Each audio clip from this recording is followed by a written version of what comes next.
mudslinging and name-calling is nothing new in politics. New video, however, has surfaced showing Democratic gubernatorial candidate Charlie Crist calling his opponent Governor DeSatan. The video was taken a few months ago during a volunteer event, but it's raising questions about the campaign and whether we can expect more personal attacks as we get closer to Election Day. CBS 12's Amber Robe has the story and what it means for the governor's race going forward.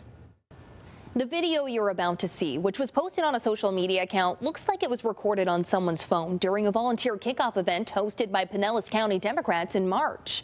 And it seems to be just one example of the different ways the two candidates are approaching the campaign.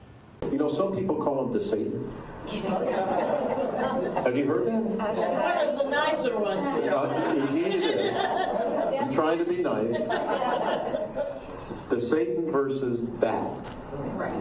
Oh, think about it. Boom. This is clearly from a small event with supporters, but while comparing his political opponent to the devil could be considered extreme, in an event near Fort Lauderdale Wednesday afternoon, Crist opened his remarks calling the governor a nightmare and a short time later, a bully. It's too blunt. It's too explicit. Nova Southeastern political science professor Charles Zeldin says this kind of talk may be in bad taste, but it's not uncommon in politics today. It ain't the message that's the problem.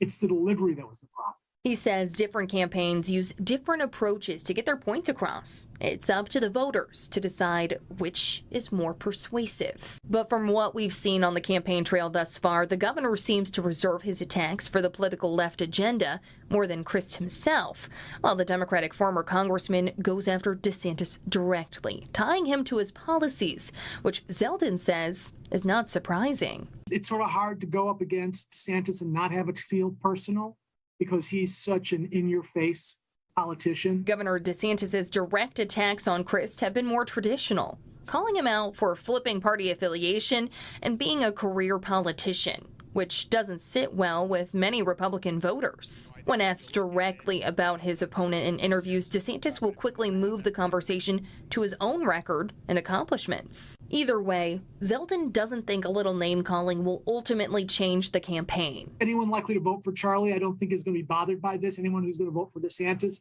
I don't think this is going to change their minds. It might strengthen their dislike of Crist.